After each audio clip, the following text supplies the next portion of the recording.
Honorable Chairman, Sir, Justice Chandramouli Kumar Prasad, Secretary, Press Council of India, Srimati Anupama Bhatnagar, Shri Prakash Dubey ji, Member, Press Council of India, to please take their seats on the dais.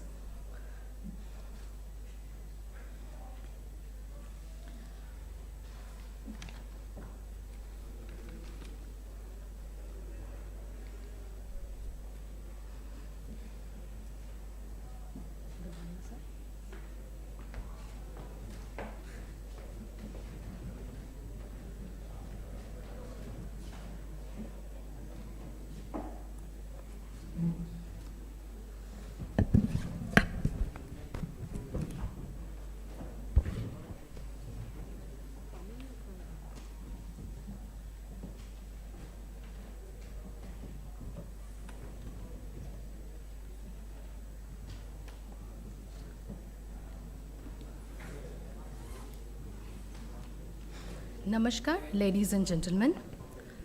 The Press Council of India congratulates the press and the media fraternity on the National Press Day for their untiring commitment to uphold the ethos of journalism. We are honored to have with us today eminent journalist and author Shri Swaminathan Gurumurthy, the Honorable Chairman, Press Council of India, Mr. Justice Chandramouli Kumar Prasad, Srimati Anupama Bhatnagar, Secretary, Press Council of India, Shri Prakash Dubey, Group Editor, Dainik Bhaskar, and Member, Press Council, the members of the Press Council of India, distinguished guests and participants. The Press Council of India welcomes your esteemed participation on this day to commemorate the establishment of the Press Council. May I request Honorable Chairman, Press Council of India, Shri Chandramouli Kumar Prasad, to welcome the guest of honor, Shri Swaminathan Gurumurthy ji, with a bouquet.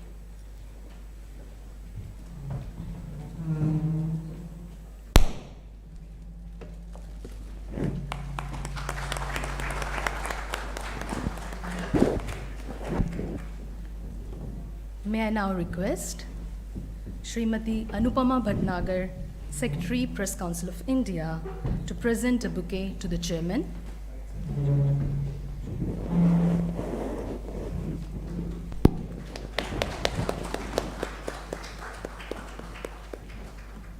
I would also like to request Secretary Madam to present a bouquet to the Member, Press Council of India, Shri Prakash Dubey ji.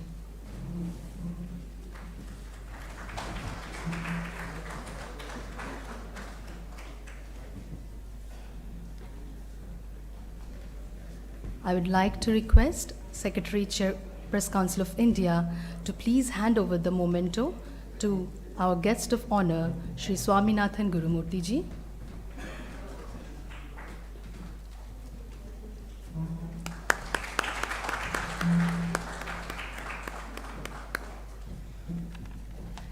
Thank you, ma'am. Thank you, sir.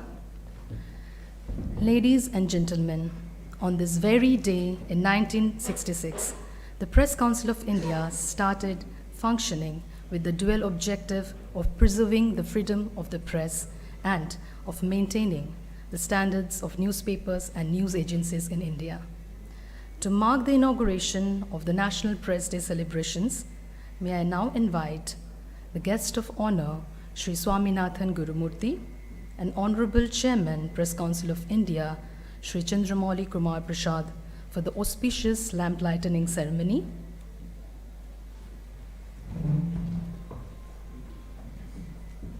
I may request all the dignitaries on the dais to please join them.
Thank you, sir. Thank you, ma'am. May I now request Shri Prakash Dubeji, Member Press Council of India, to introduce our esteemed guest of honor and share some insights on today's topic, who is not afraid of the media.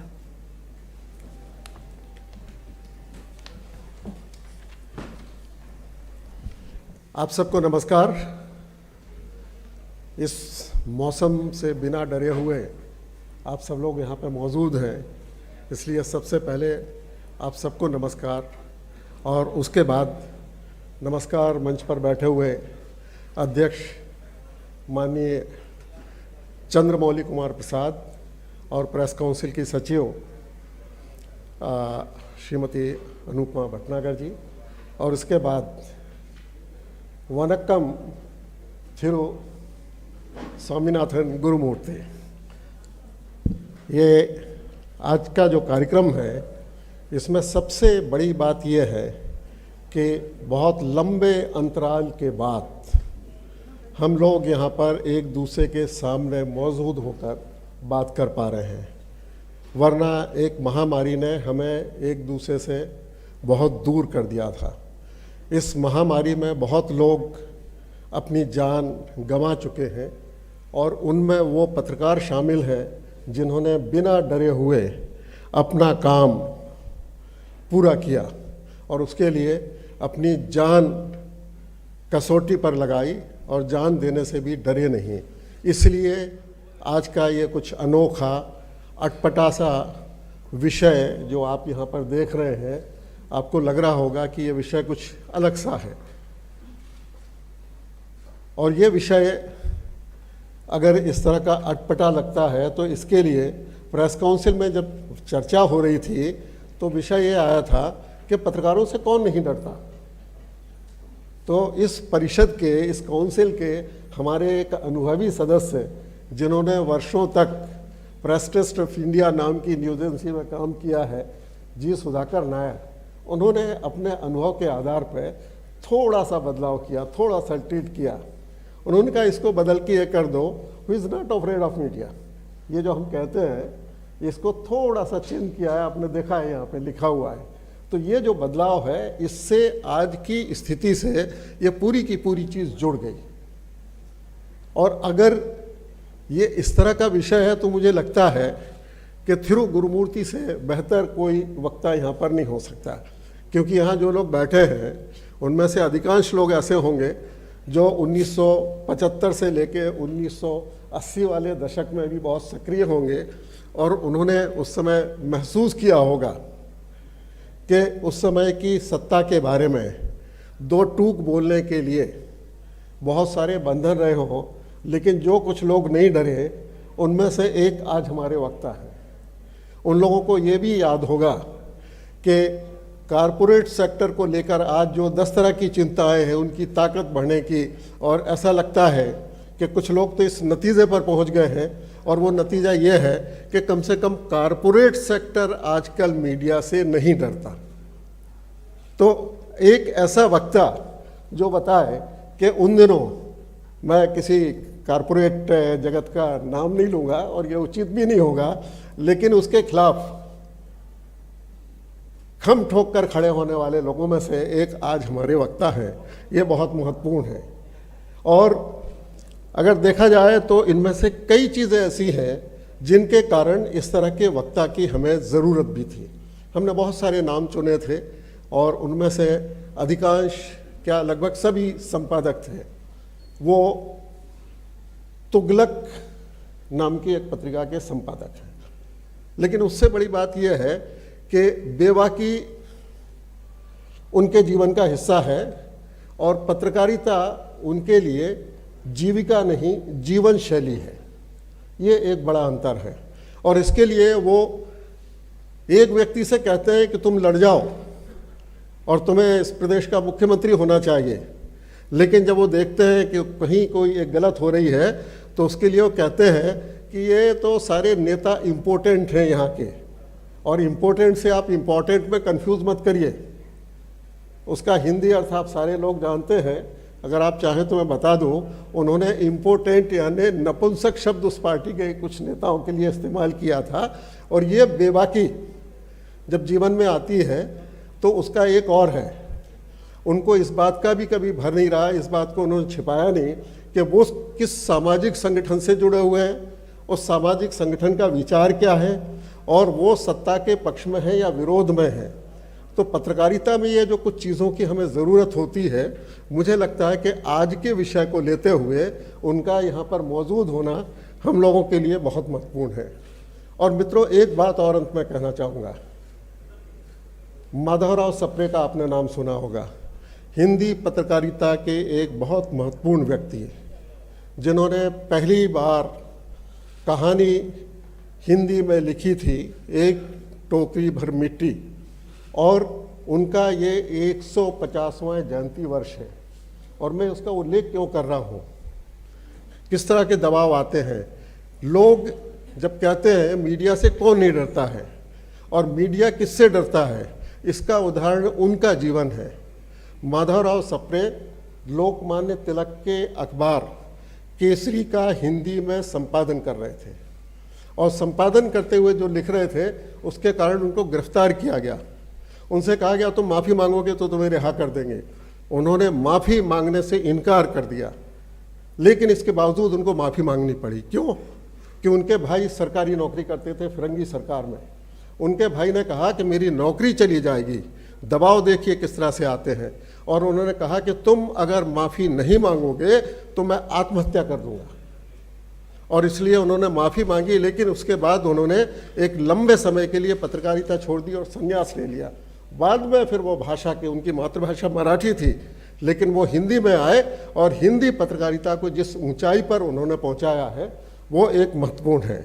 और अगर आप देखें तो आपको पता होगा, वर्ष 2017 में एक पत्रिका ने इस देश के 50 सबसे प्रभावशाली लोगों की एक सूची बनाई थी। उसमें तीसरा नाम था थिरो स्वामीनाथन गुरुमूर्ति का।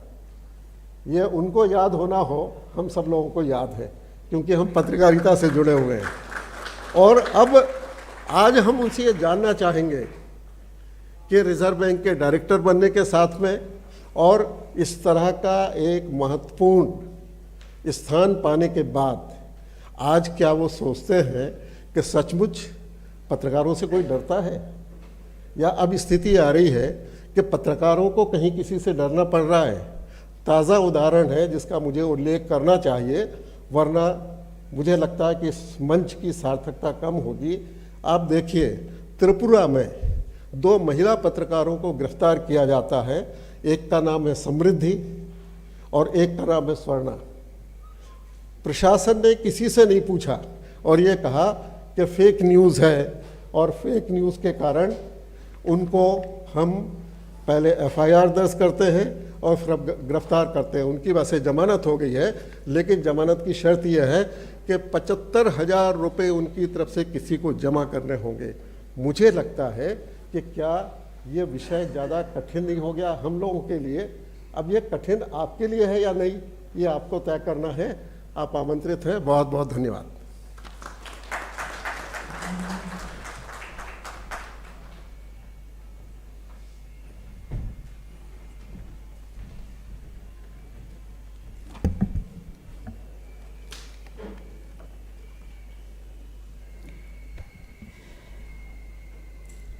Hon'ble Chairman of the Press Council, Justice C.K. Prasad, and in a manner of introducing me, making my job difficult and tough and putting a bar on what I have to cross, Shri Prakash Dubey and Srimati Anupama Bhatnagar, who has been facilitating my presence here. And I see many young journalists who may have entered profession beyond the time when I will be talking to you. My good friend Mr. Balbir Punj, Mr. Suri Prakash, they have all been colleagues of mine in the Indian Express. which made me not only a journalist, but as someone who pursued Indian public life with such intense interest, regardless of the kind of difficulties one will have to face. And this preparation was not my own. This is a preparation which is the ecosystem which the Indian Express created, of which all of us have been part. In fact, Surya Prakash used to say, this is Ramnath Goenka's school of thought. You know, before answering this question, who is not afraid of the media? Unless we trace how the media has changed over the last 50, 60 years, and maybe even more, we will not be able to find an answer to what the media is today. Is the media itself a definable proposition, a definable institution? Has it a head? Has it an owner? So unless you comprehend the media, how it has evolved over a period, even before independence, how the media was. So I would divide the development of the media into 5 stages. One is the pre-independence stage. Second is the post-independence stage. Third is the post-visual media stage. Fourth is the post-liberalization stage. Fifth is the post-social media stage. Unless we comprehend how the media evolved or got distorted over this period, we will not be able to understand what the media is today. To answer this question, who is afraid and who is not afraid of the media? If you look at the pre-independence period, and in fact there is another concept which the first press commission posited for the media and people who use the media and people who assess the media to consider what is independence of the media and what is freedom of press. It was a beautiful exposition which many people may not be aware, because this is all in library today, not even in digital form. Independence of media is an ideal.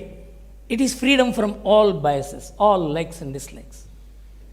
But freedom of media is freedom from government influence, government pressure, government actions, government policies. So what is practical is freedom of press. Freedom of media is an ideal which I don't think anyone can attempt. Mr. Goenka used to say that there is nothing like an unbiased media. Every media is biased because every human being is biased. So there is nothing called an unbiased, fair media. Everyone has his own views as the fair view. Nobody is going to say, I am going to write something unfair. So, independence of media is a goal, an ideal. But freedom of media is a state of law. Independence of media is a state of mind. So that is what a journalist, an editor, or even a proprietor must be attempting to do from within, that he must be independent. This is a tussle which everyone undergoes, of which I have been a part at some time. So if you look at the pre-independence Indian media, there were clearly 2 defined categories of media, 2 parallel media, one supporting the freedom movement, another supporting the colonial rule. Most of the Indian media today which is popular, except one media, has been the inheritor of the freedom movement, which fought for freedom, which is part of the freedom movement. And in Tamil Nadu, there was one gentleman by name Subramaniam, who ran a paper which was called Kalana paper. And that Kalana paper, he sold all his properties, destroyed his entire family, and he reached a circulation of 100,000 copies. His idea was to inform people as much as possible, as many people as possible. So the Indian media basically was, or the independent Indian media which was devoted to the freedom of the country, was built on sacrifices. Something which the Indian media today is unaware of. The word sacrifice is not in the dictionary of the Indian media today. This time for introspection, that's why I am beginning wherever I am digressing. There's a pain in me that is coming out in the form of statements like this, for which all of you must pardon me. So, For example, in the 1942 movement, the government clamped pre-censorship. Mahatma Gandhi asked all the newspapers who believe in truth to suspend the publication of the newspapers. And all the nationalist media suspended the publication. And all the colonial newspapers continued the publication. And Mr. Goenka was elected as the president of the Suspended Newspaper Editors Conference. This is the history. Most media people, editors, journalists, historians may not be aware of it. You must relate back to history, to great events. Events which molded the media, the truthfulness, the fervor for the country. All this we must relate back, but not only we don't relate back to yesteryears, we don't relate back even to yesterday. That is the state of media today. So, colonial media always supported the colonial government. They always felt, in fact, I remember when a newspaper crossed the 150th year, it wrote an editorial. This newspaper has the distinction of always standing by the stability of the rule of the government. It stood with the British, now it is standing with the Indian government. This appeared to be the historical pride of that paper. Now, if you look at the post-independence media, what is the difference between the pre-independence media and the post-independence media? In pre-independence, you fought for freedom from the British. I am talking about the nationalist newspapers. In the post-independence period, you fought for freedom from the government. And if you look at what are the cases, now all the cases went to the Supreme Court. First, the Indian Express challenged the right of the government to set up wage board for newspapers. Who are you to set up? We will negotiate, we will pay, or we will not pay. We face the strikes. Who are you to say? First effort of the government to interfere with the newspapers, to bribe the journalists, to say we are doing it for you, was an attempt to influence the media. Unfortunately, the Supreme Court fell a prey to the argument that this is a welfare measure. There is nothing called a welfare measure which is not a measure to bribe people's mind, orientation. So the Supreme Court accepted this principle that wage board could be set up. Came the next case, Sakal case, where the government said, I am now going to introduce a measure to divide how much should be the advertisement space, how much should be the news space, how much should be the price of the newspaper. The Supreme Court struck it down, saying that you cannot distinguish it like this. It interferes with the freedom of the press. I am saying how the concept of freedom evolved from time to time. Third case came the Bennett Coleman case, where on newsprint there were restrictions put on because at that time there was huge pressure on the foreign exchange of India. The Supreme Court said you can't do anything about it. It is the right of the newspapers to have newsprint, because without newsprint you can't print. You can't print means you can't speak. You can't speak means there is freedom for no freedom. Then came the Indian Express building case, where the government said that I will demolish your building because you are speaking things which I don't like. I will go back to the emergency a little later. I am talking about the normal times where the government used to take such harsh measures. We were all part of that effort to defend the paper. Can you think of a situation like this today? Is the media to be afraid today that some building will be demolished and the press will be auctioned? It all happened in our lifetime. We saw it. We fought through it. I have seen Mr. Goenka sitting and drafting without electricity, with a torchlight. The writ petition to be filed when electricity was cut off during the emergency for the Indian Express. The Indian Express did not know the press had been auctioned. The fellow came to lift the press, and 1 crore of rupees worth of press was auctioned for 10 lakh rupees by issuing an advertisement in National Herald which nobody reads. This is how the media passed through tough and difficult times. And we were all part of it. So it's not an experience which you gain by reading or by seeing. It's an experience by undergoing the pain. Lawyers used to come and argue without fee. This should be the state of the newspapers. This was the state of the newspapers, the media. And then Indian Express, when the import duty was levied, we went and challenged it in court. Today you are saying it is 15%. Tomorrow you can say it is 50%. What will happen to the newspapers? Supreme Court said, no, you can't do it. You can't levy.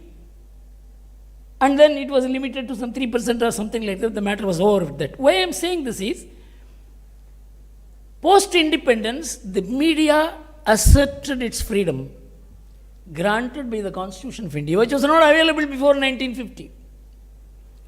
So the balance between the government and the media was taking place in the post-independence period for about 30 or 35 years. Except during the emergency, where what happened, we all know. It was a barbaric rule.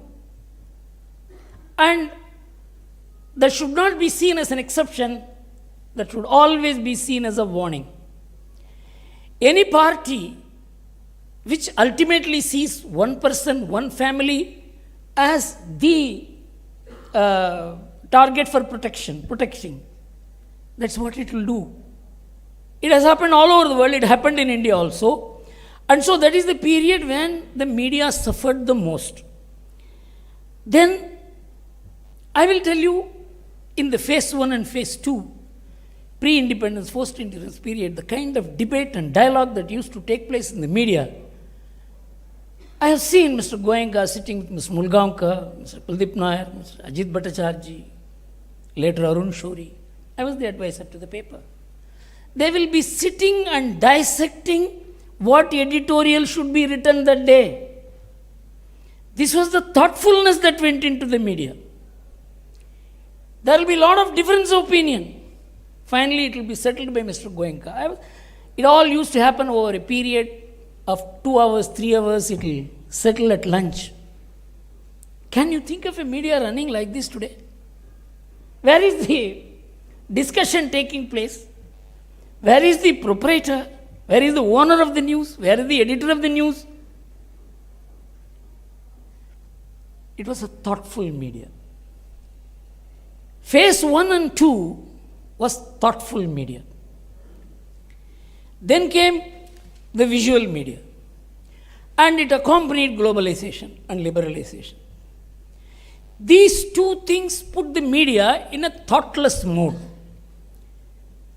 The thoughtlessness is because it was an instant media, a visual media. There is no edit. There is nothing called who applies his mind as to what will be the impact of what is being shown. It is what is happening in the street which is being shown. Previously, if violence happened in the street and somebody wrote a report on that, the editor will sit and say, no, we should not go in this fashion because it will create more violence. Today, violence is shown as violence and it breeds violence because there is no thought entering between the report and the receiver of the report. Thoughtlessness entered the media when the visual media took over and began leading the print media. This is phase 2. One more thing happened. In this period, the newspapers became profit-oriented and the journalists became comfort-oriented. There was a time when in Indian Express, maybe the editor would have a car. I have not seen any other journalist having a car. Today you may see the best cars being owned by any ordinary journalist. Can you deny it? There was a time when those journalists, they were threatened. I recall Ashwini Sareen, because there was a news that in Morina area girls were being bought and sold. We decided we should buy a woman, for which we sent a woman journalist and Ashwini Sareen. We bought a woman, presented that woman before the media and said, this is what is happening. Because the news was being that this is happening, the report was denied. Indian Express actually bought a woman. And the country shook. The government had to act. Then in Tihar jail, all these things are happening. Ashwini Sareen created a law and order situation so that he would be arrested and he would be put in Tihar jail for him to write a direct report. He was a journalist. So these were all stage 2 in which I have seen discussions taking place where Mulgaonkar will be objecting to a front page advertisement. Front page, there should be no advertisement. No color photograph in the front page. From where to where the media has shifted, you can see it's not only advertisement, first 4 pages only advertisement, then you will search for where there is news. So you call this media or you call that media. And this media has also the same protection under the constitution, the same respect. We must understand. The media's orientation has shifted from mission to profit, and the journalist's orientation has shifted from reporting to comfort. So this is the shift which took place in the second and third phase of the media. And with the pictorial presentation, instant news, there is no thoughtfulness. With the result, the so-called thoughtful print media had to follow the instant visual media. Thoughtlessness began destroying the thoughtful media. This is the second stage. And in this, the shift took place from readers to viewers. There was a time when Arun Shourie would write an article of 5,000 words. People will read every word of that. Today there are no people who will read more than 500 words. You know why? It is not that there is not happening for someone to write 2,000 words, but there is no reader to read that 2,000 words. Even 500 words, it is not readable. So it is to be reduced into a capsule of 20 words to invite a reader. If there is no reader, there is no thought. There is no thought, there is no media. Everything is controlled by visual. It is theatre. What is happening today is theatre. Atal Bihari Vajpayee told me once, गुरु मैं जब पत्रकार पूछते हैं मैं सोच के answer देता हूँ. अभी तो मीडिया आया है, टीवी आया है, मैं सोचता हूँ तो लोग सोचते हैं हमको कुछ भी मालूम नहीं है. So even a political leader has to speak thoughtlessly. He says, come on, you have put a difficult question. I will answer after 1 minute. Everybody will think this reporter has put such a question, the leader is struggling. Nobody will think he is thinking. You are supposed to give thoughtless reflections. Do you understand this media? You understand this media is making the opinion of India? This media is making opinion about India? We must introspect on this. And now, the casualty of all this is long-term vision is completely lost. There was a time, I'm very sorry to quote a personal instance. Before the Anna Hazare fast came, Mr. Arvind Kejriwal met me in the Indian Express guest house. Shri Ravi Shankar had sent him to me to find out how Indian Express carried on the Bofors campaign for 3 years. It's something unthinkable today. Some campaign will go on for 3 years and finally pull down a government. And it is not that a newspaper was doing it, it was keeping the interest of the readers alive, the nation alive, the opposition alive, the government alive. So, he wanted to know how to carry on because 2011 he began the agitation, 2014 was the election. So I told him, this is possible only in 2 ways. One, you must work with a newspaper which is committed to support you.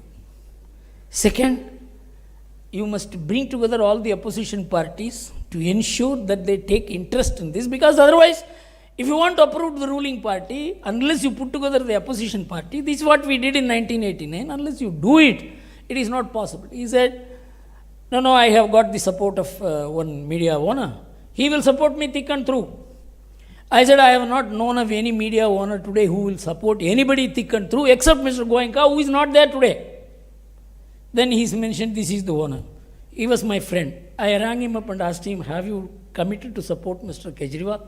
He said, who said this, Guru? I only told him if I gave 30 minutes time in over my television for somebody, I will give him 45 minutes time. That's all. Then I told him, you cannot carry on a campaign unless you align with the political forces. It had to be done. If you are taking up issues, no such owner, no such editor, no such writer, no such reader who will take interest in a subject of such high interest for 3 continuous years. It's all instant. Today's news overrides yesterday's news. If I have done a wrong thing and if I am in the front page, I must find another wrongdoer to put him in the front page tomorrow so that I am out. This is the extent of recall today.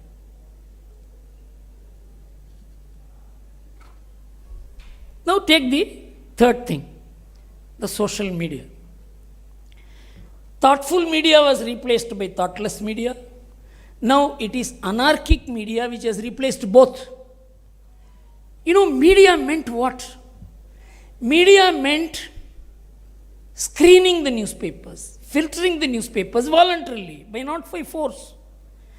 So, there is an owner of the news. You know, the Supreme Court held, press freedom under 19(1)(a) belongs to the proprietor of the newspaper. If he is a sole proprietor, it belongs to him. If it is a partnership, it belongs to the partners. If it belongs to the company, it belongs to the majority shareholders in the company. So today, owner, editor, journalist, the source. These are the 4 hierarchy of a newspaper. Somebody comes and gives you a news. Sir, such and such thing has happened. The journalist immediately will not write a story. He will verify from 2 sources whether the man is a genuine man. And if it has happened, he says this has happened there, a murder has taken place. Then he will contact the neighbor or something nearby police station. And then he will write a story. And then this will be seen by the editor. Whether this news is worth publishing. It may be a true news. Is it worth publishing? Because the news says a man of this religion killed the man of another religion. It may be truth. But should it be published? What will happen if it is published? The editor exercises his discretion and says, no, we won't carry. Let's assume the editor also says, let it, we carry this. The proprietor will say, we don't want to carry this risky news, it will create problems. This is how the news is assessed. This doesn't take place, took place only in print media. It doesn't take place in visual media. You know, in social media, there is nothing. It is just anarchic. Anarchy has taken over the media today. And this is being celebrated. I'll tell you what are the consequences of this. So, there is no one gathering the news. There is no one assessing the news. There is no one owning the news. Who will not be afraid of this media? Everybody's reputation is at risk. That you are seen with such and such thing. An allegation is made against Justice Prasad. His reputation is finished. Afterwards, he can do 10 other things. He can go to the Supreme Court to get in. That will come in a small Twitter somewhere. There is the mind that controls the news as to whether it is good, whether it is publication worthy. All this is in the law, but it doesn't work. So, all judicial cases, everything that has happened in the past, today there is no owner to own the news, editor to edit the news, journalist to gather and verify the news. This is the state of media today. I don't think the print media can escape the effect of the social media. I don't think the visual media can escape the impact of the social media. And social media is borderless. In a country operating within borders.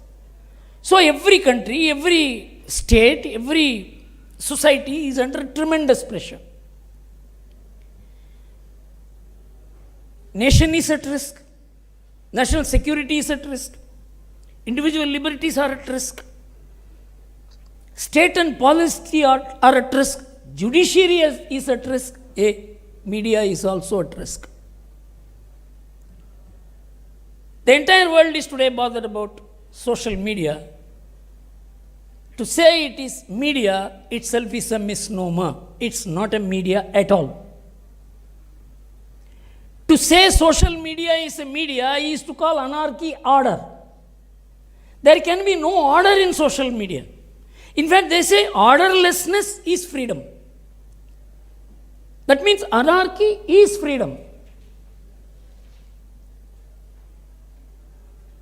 It's a very strange proposition which is being advanced all over the world by mighty corporates which are controlling this social media to sell. Actually, you must have heard that Facebook promoted quarrels in different societies, in Burma, in Sri Lanka, to promote viewers. Once the chairman of the railway board told me, when there was a bad accident, I rang him up and asked him. He said, Mr. Gurumurthy, we stop some 500 accidents every year. Do you publish that news? This one accident that occurs, that is what is published. Normally, media's interest is also only about accidents. Media is not bothered if dogs bite human beings. Only if human beings begin biting dogs, it becomes a news. Only when there is something out of the way, it becomes a news. But you begin creating things out of the way. You must have heard about one book called The Almighty. Ramnath Goenka gave this book to me in 1980 to read. It's an excellent book. A media owner gave his the entire property, including the newspapers, to his son by will, and said, unless you take the circulation of this paper to 1 million copy, you will not get my other properties. Then that man began creating news and publishing that news, which no other, because if you are creating the news, no other person will know about it. Then he began carrying the news first. He began increasing the circulation, but to beat ultimately, he planned the assassination of the President of the United States of America. That is the book. That's where he was caught. Why I am saying this? If you begin making the news to put up circulation, to put up your viewership, put up your business, that is social media today. It's all open. Nobody even disputes this today. Who will not be afraid of this media? Every one of us is at risk. Unless you are a nameless person, anyone with a name, anyone with a fame, anyone with a position, anyone with a stake, anyone with responsibility is at risk. The Supreme Court is afraid of the social media. They have openly said this.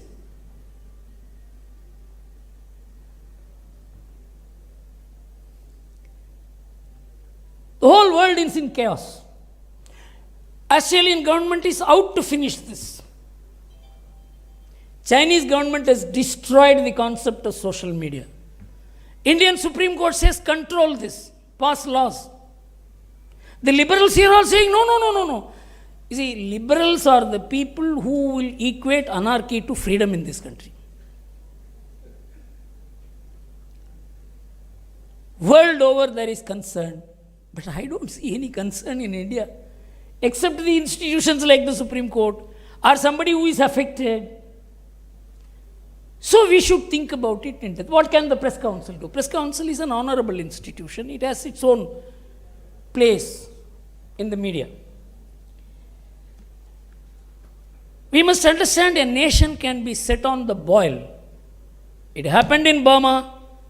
It happened in Sri Lanka. It's a proven thing. It can happen in India.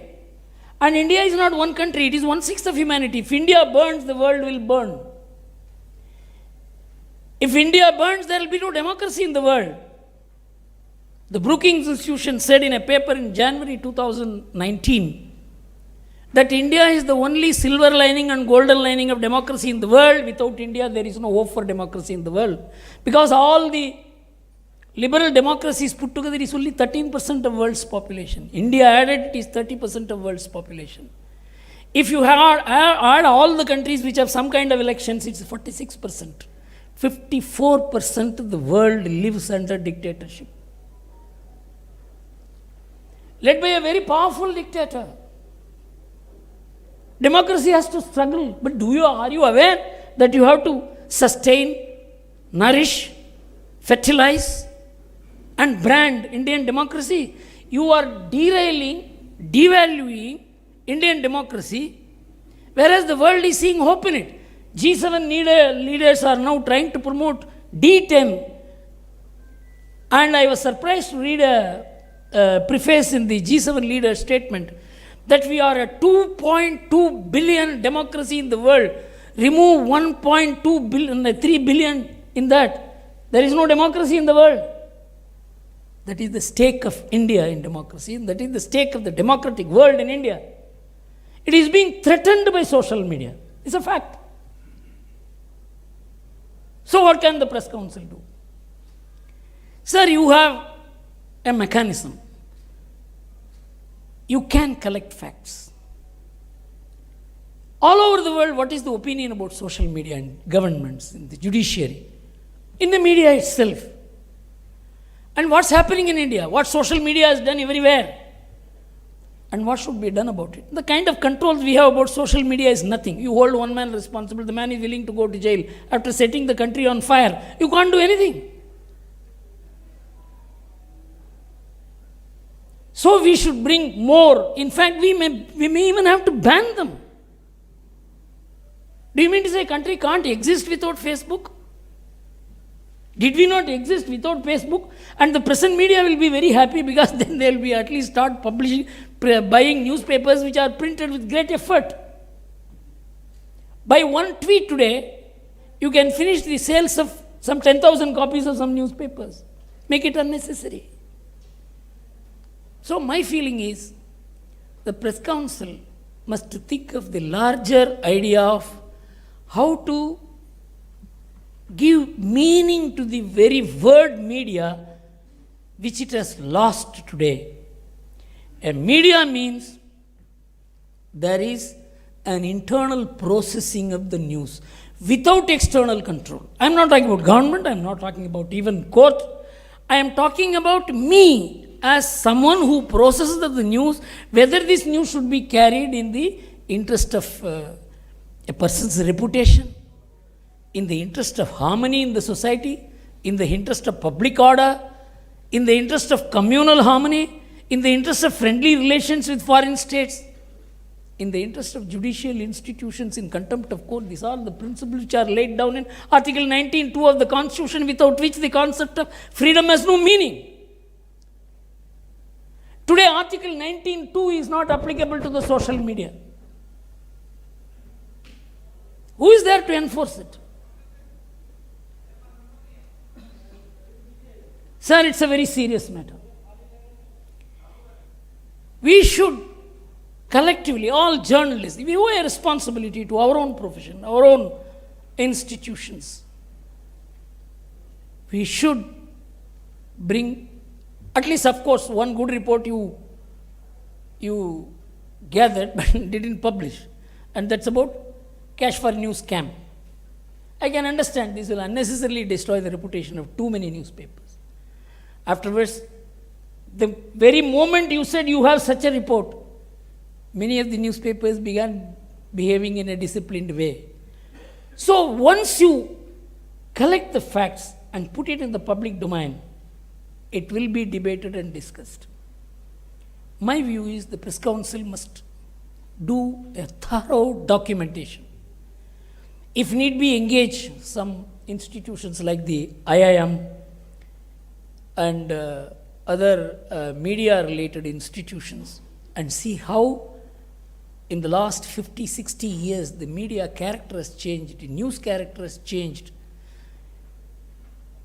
The concept of editor is gone.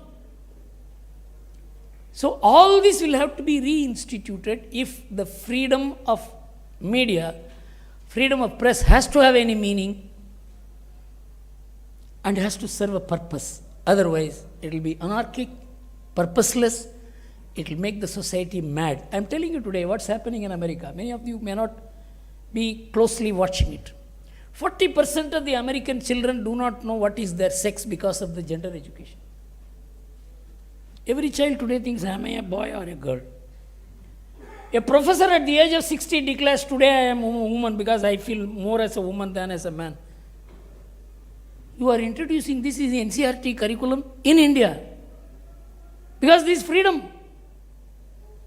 See the kind of chaos you will create in the mind of your own child. You cannot universalize the world. If somebody does like that, let them. The media has no guts to write against it today. Because the media itself is unaware of it. Even if it is aware of it, how to write against America? Something. They have to import their idea, their lifestyle, their model, their economy, their policies. This is the assumption in the media today. Sir, I am telling you, there are many youngsters here. Please don't allow this country to lapse into this kind of anarchy. You can never recover it. You make the society anarchic, there will be no public order. If there is no public order, there cannot be even dictatorship. Leave aside democracy.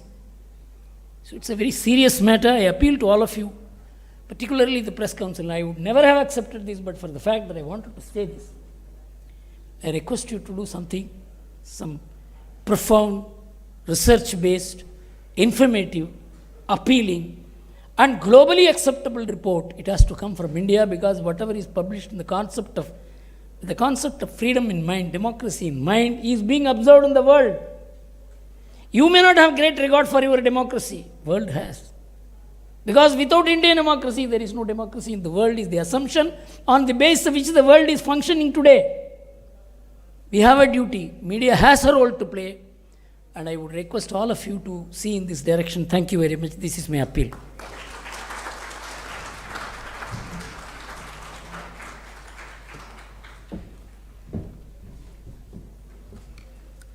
Thank you, sir, for sharing your thoughts. It was truly enlightening. Now, may I request Srimati Anupama Bhatnagar, Secretary, Press Council of India, to propose the word of thanks.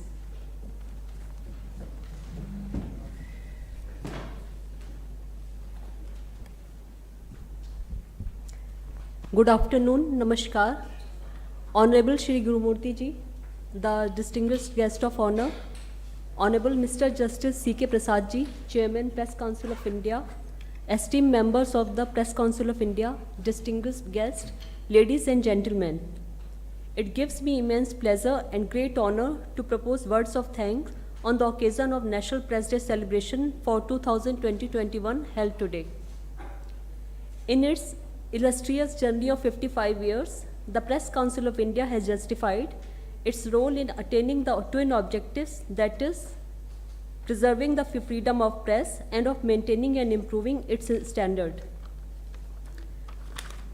First of all, I would like to express my profound gratitude to Shri S. Gurumurti Ji for his gracious presence in spite of his busy schedule. It is reflection of his dedication and commitment towards free and responsible press. I am proud to take this opportunity to express sincere gratitude to the Honorable Chairman, Press Council of India for his vision and valuable guidance in organizing this event, which has now turned as an iconic event for the fourth state of democracy. I convey my sincere gratitude to the members of the Press Council of India for their active participation in the event. I thank all the participants who have made efforts to participate despite difficult times in the event and made it successful. I convey a deep sense of appreciation for the officials of the PCI for their hard work and professional manner of organizing the event. I am also very grateful to the valuable logistic support provided by the officials and staff of Constitution Club of India. I thank you for your active participation. Thank you once again. Namaskar.